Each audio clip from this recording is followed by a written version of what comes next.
창세기 41장입니다. 술 맡은 관원장이 복직한 지 2년의 세월이 흘렀습니다. 요셉의 마음이 얼마나 심란했을까요? 하나님은 요셉이 꾸었던 꿈을 이루어 가십니다.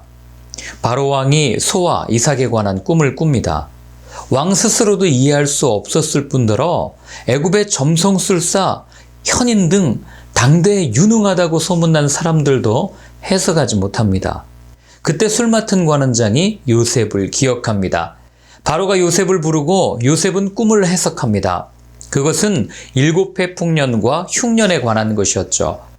요셉의 지혜에 반한 바로는 요셉을 총리로 세우고 온의 제사장 보디베라의 딸 아스낫을 주어서 아내로 삼게 합니다. 요셉과 아스낫은 므낫세와 에브라임 두 아들을 낳습니다. 잊어버렸다는 의미의 므낫세와 창대하게 하셨다는 에브라임의 이름을 통해 요셉의 마음을 읽을 수 있습니다. 그리고 그의 해석대로 풍년이 지난 후 심한 기근이 찾아옵니다.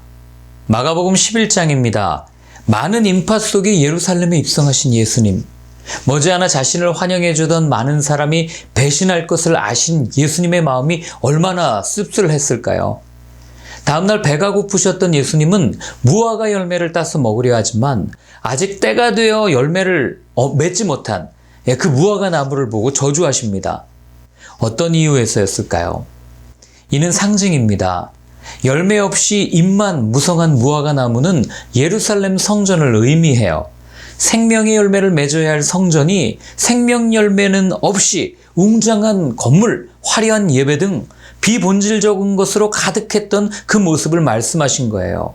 그래서 예수님은 성전으로 가셔서 강도의 소굴로 만든 그 성전을 청소하십니다. 그러니 성전의 주인이라고 생각했던 종교인들이 열받은 것은 당연한 것 아니겠어요? 욥기 7장입니다. 엘리바스와 대화를 마친 욥은 하나님을 향해서 자신의 처지를 호소합니다. 여러 달째 받는 고통은 그의 마음과 생각의 고통까지 동반하게 되었고 결국 욥은 이렇게 고백합니다. 차라리 숨이라도 막혀버리면 좋겠습니다. 뼈만 앙상하게 살아있기보다는 차라리 죽는 것이 낫겠습니다. 나는 이제 사는 것이 지겹습니다. 영원히 살 것도 아닌데 제발 나를 혼자 있게 내버려 두십시오. 내 나날이 허무할 따름입니다. 그리고는 사람을 살피시는 주님, 내가 죄를 지었다고 하여 주님께서 무슨 해라도 입으십니까? 어찌하여 나를 주님의 관역으로 삼으십니까?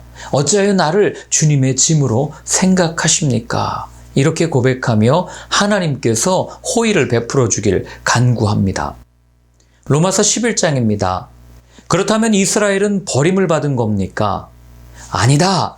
하나님께서 구원하고자 했지만 거절했다.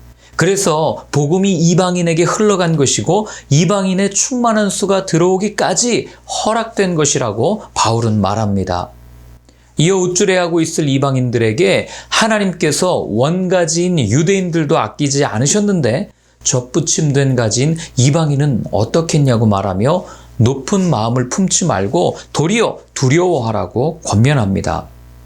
결국 온 이스라엘이 구원을 받게 될 것이며 하나님의 은사와 부르심에는 후회하심이 없다고 단언합니다.